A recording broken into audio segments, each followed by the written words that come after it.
Mother TV நேயர்கள் அனைவருக்கும் ஆண்டவர் இயேசுவின் பேரால் ஈஸ்டர் நல்வாழ்த்துக்களை தெரிவித்துக் கொள்கிறேன். ஆண்டவர் இயேசுவின் உயிர்ப்பின் மகிழ்ச்சியும் ஆண்டவர் இயேசுவின் உயிர்ப்பு கொண்டு வந்த அமைதியும் சமாதானமும் உங்கள் அனைவரோடும் இருப்பதாக. உயிர்ப்பு என்பது சமாதானத்தின் அடையாளம், மகிழ்ச்சியின் அடையாளம், விசுவாசத்தின் அடையாளம் என்பதை நமக்கு உணர்த்துகிறது. அண்மையில் நடந்த 2 நிகழ்வுகளை குறிப்பிட்டு இந்த உயிர்ப்பு பெருவிழா செய்தியை உங்களுக்கு வழங்க ஆசைப்படுகிறேன். ஒரு நாள் என்னுடைய ஆலயத்திற்கு முன்னால் இருக்கிற அந்த வளாகத்திலே நடந்து கொண்டிருந்தேன். அது இரவு நேரம். அப்படி நடந்து கொண்டிருக்கிற போது ஒரு இடத்தில் ஒரு பாம்பு படம் எடுத்து ஆடுவது போல் தெரிந்தது.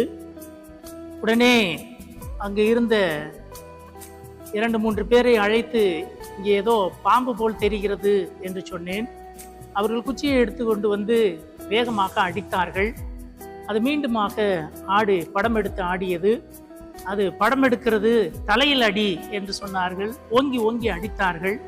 அடித்த பிறகு வெளிச்சத்தில் எடுத்து போட்டு என்ன பாம்பு என்று பார்க்கலாம் என்று சொல்லி அவர்கள் எடுத்து போட்டு பார்த்தபோது அது பாம்பு அல்ல, கயிறு. நிஜமாக அது பாம்பு அல்ல, ஆனால் பார்ப்பதற்கு அது பாம்பு போல் இருந்தது. அது காற்றில் ஆடியது, பாம்பு படம் எடுத்து ஆடியது போல் தெரிந்தது. உண்மை வேறு, ஆனால் அது என் கண்களுக்கு பட்டது வேறு. இதே போன்ற இன்னொரு நிகழ்வும் அண்மையில் நடந்தது. அருகில் உள்ள பக்கத்து பங்கிற்கு அந்த பங்கு தந்தையை சந்திப்பதற்காக நான் சென்றிருந்தேன். அப்படி சென்றபோது அவருடைய கார் அவருடைய வீட்டின் முன்னால் நின்றது. அந்த காரின் முன்னால் நான் சாய்ந்து கொண்டு நின்று நண்பர் ஒருவரோடு அந்த இடத்திலே பேசி கொண்டிருந்தேன். பக்கத்திலே இதே போல ஒரு பாம்பு அந்த இடத்திலே கிடந்தது. அதை பார்த்து ஒரு நிமிடம் பயந்து விட்டேன்.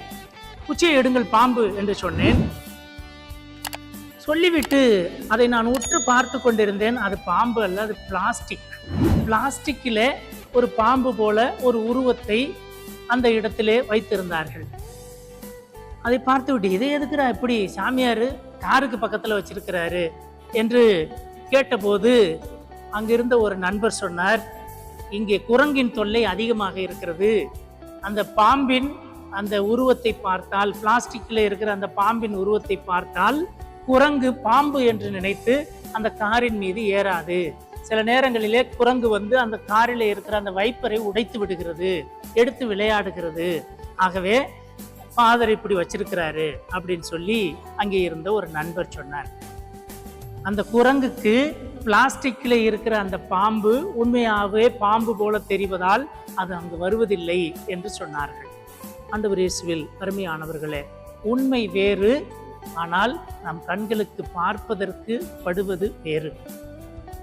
இயேசுவின் உயிர்ப்பை இப்படியாக நான் பார்க்க ஆசைப்படுகிறேன். எது உண்மை, எது வேறானது என்று சிந்தித்து பார்க்க நாம் அழைக்கப்படுகிறோம். இயேசுவினுடைய உயிர்ப்பில் எது உண்மை, எது உண்மைக்கு முரணானது என்று சிந்தித்து பார்க்க வேண்டும். இதோ நான் சொன்ன இந்த பாம்பின் கதை போல் அல்ல இயேசுவின் உயிர்ப்பு.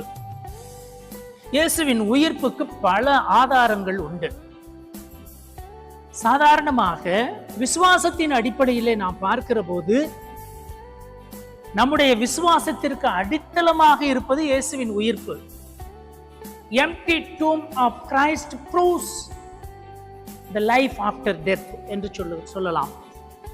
இயேசுவினுடைய காலியான கல்லறை மறுவாழ்வு ஒன்று உண்டு என்பதற்கு ஒரு முன் உதாரணமாக, அடித்தளமாக அமைகிறது.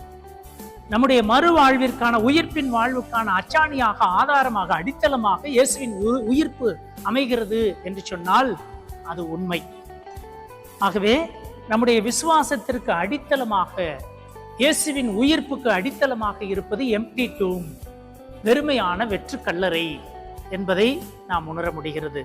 ஆக இயேசுவினுடைய உயிர்ப்பு நம்முடைய விசுவாசத்திற்கு அடித்தளமாய் அமைகிறது. சாதாரண. அடுத்ததாக இந்த இயேசுவினுடைய உயிர்ப்பு மீட்பின் முழுமையை நமக்கு எடுத்துச் சொல்லுகிறது. மீட்பின் முழுமையை நமக்கு எடுத்துச் சொல்லுகிறது. நம்முடைய வாழ்வில் மணிமகுடமாக, மகிழ்ச்சியின் உச்சமாக, வெற்றியின் அடையாளமாக இருப்பது இயேசுவினுடைய உயிர்ப்பு. கிறிஸ்து உயிர் தள்ளவில்லை என்றால் உங்களுடைய விசுவாசம் வீணானது என்று பவுலடியார் சொல்வது போல நம்முடைய விசுவாசம் வீணானதாகிவிடும். அவரிடம் நம்பிக்கை கொள்ளும் அனைவரும் அவரது பெயரால் பாவ மன்னிப்பு பெறுகிறோம் என்று திருத்தூதர் பணிகள் 10:39 தொடங்கி 43 முடிய இறை வாக்கியங்களிலே படிக்கிறோம். ஆக அவரிலே நம்பிக்கை கொண்டு அவருடைய பெயரால் நாம் மீட்பு பெறுகிறோம் என்பதற்கு அடையாளமாக இருப்பது, மீட்பின் முழுமையாக அச்சாணியாக ஆதாரமாக இருப்பது இயேசுவின் உயிர்ப்பு என்று சொல்லலாம். மூன்றாவதாக, இது ஒரு வரலாற்று உண்மை. உலகத்திலே எந்த ஒரு மனிதனுடைய கல்லறைக்கும் காவல் வைக்கப்படவில்லை. இந்த உலகத்தில் மிகப்பெரிய மனிதர்களாக, ஜாம்பவான்களாக, அரசியல் தலைவர்களாக வாழ்ந்த எந்த மனிதர்களாக இருந்தாலும் சரி, அவர்கள் வாழுகிற வரை அவர்களுக்கு பல பாதுகாப்புகள் கொடுக்கப்படும். அவர்கள் இறந்த பிறகு அவர்களை அடக்கம் செய்கிற வரை பாதுகாப்பு இருக்கும். அடக்கம் செய்துவிட்ட பிறகு அந்த கல்லறைக்கு யாரும் பாதுகாப்பு வைப்பதில்லை. ஆனால் இயேசுவினுடைய கல்லறைக்கு பாதுகாப்பு வைக்கப்பட்டது. காவலர்கள் வைத்து பாதுகாக்கப்பட்டது இயேசுவின் கல்லறை. சாதாரணமாக விசுவாசத்திற்கு சாட்சியம் தேவையில்லை, அறிவியலுக்கு சாட்சியம் தேவை. ஒரு அறிவியல் உண்மை நிரூபிக்கப்பட வேண்டும் என்றால் அதற்கு சாட்சியம், it has to be proved என்று ஆங்கிலத்தில் சொல்லலாம். ஒரு அறிவியல் உண்மை என்றால் அது நிரூபிக்கப்பட வேண்டும். ஒரு வேதியியலிலே ஒரு கெமிக்கலையும் இன்னொரு கெமிக்கலையும் கலந்தால் இன்னொரு ரியாக்ஷன் இது வரும் என்று சொன்னால், அது இரண்டையும் கலந்து இப்படியாக இதில் ரிசல்ட் வருகிறது, இதன் விளைவு இது என்பதை அவர்கள் செய்து காட்ட வேண்டும். எக்ஸ்பெரிமெண்ட் என்று சொல்லுவார்கள். அறிவியலுக்கு இது தேவை.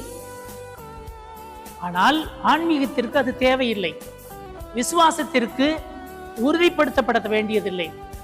விசுவாசம் உறுதிப்படுத்தப்பட வேண்டியதில்லை. அது நம்ப வேண்டும், அதை ஏற்றுக்கொள்ள வேண்டும். ஆனால் இயேசுவின் உயிர்ப்பு என்பது விசுவாச சத்தியம் அல்ல, அது வரலாற்று உண்மை என்பதை இயேசுவினுடைய உயிர்ப்பு நமக்கு எடுத்துச் சொல்லுகிறது. இயேசுவின் கல்லறைக்கு பாதுகாவல் வைக்கப்பட்டது. காவலர்கள் வைத்து பாதுகாத்தார்கள். இயேசுவின் கல்லறைக்கு சீல் வைக்கப்பட்டது. சீல் வைத்தார்கள். சீல் வைக்கப்பட்டது இயேசுவின் கல்லறை.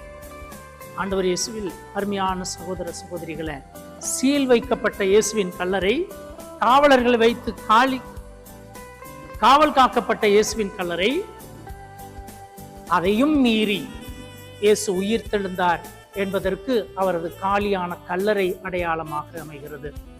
காலியான கல்லறை இயேசுவின் உயிர்ப்பை நமக்கு நிரூபிக்கிறது. இயற்கையின் மாற்றங்கள், இயேசு சிலுவையில் அறைந்து உயிர் விட்ட போது திருப்பீடத்தின் முன்னால் இருந்த திரைச்சிலை இரண்டாக கிழிந்தது என்று சொல்லப்படுகிறது. அங்கே இயற்கையின் மாற்றங்கள் ஏற்பட்டது.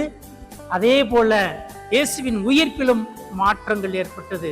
வானம் அதிர்ந்தது, பூமி அதிர்ந்தது. இயேசு தன்னுடைய கல்லறையிலிருந்து உயிர் தெழுந்தார் என்பதை நாம் பார்க்கிறோம். அப்படியாக இயற்கையின் மாற்றங்கள் இயேசுவின் உயிர்ப்பை நமக்கு எண்பிக்கிறது. ஆகவே இயேசுவினுடைய உயிர்ப்பு வரலாற்று உண்மை என்பதை நமக்கு எடுத்துச் சொல்கிறது. நான்காவதாக, இயேசுவினுடைய உயிர்ப்பு வாழ்வின் தொடர்ச்சியாக இருக்கிறது.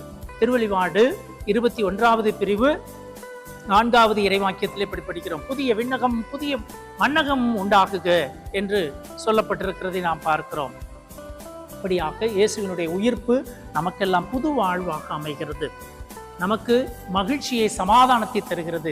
இயேசு உயிர்த்த பிறகு தான் எங்கெல்லாம் காட்சி கொடுத்தாரோ எல்லா இடங்களிலும் எல்லாரிடமும் உங்களுக்கு சமாதானம், உங்களுக்கு அமைதி உரித்தாகுக என்று சொல்லுகிறார். எந்த இடத்தில் அமைதி இருக்கிறதோ, எந்த இடத்தில் சமாதானம் இருக்கிறதோ, எந்த இடத்தில் மகிழ்ச்சி இருக்கிறதோ அங்கே இயேசுவின் உயிர்ப்பு புது வாழ்வு மலர்கிறது என்ற அர்த்தம்.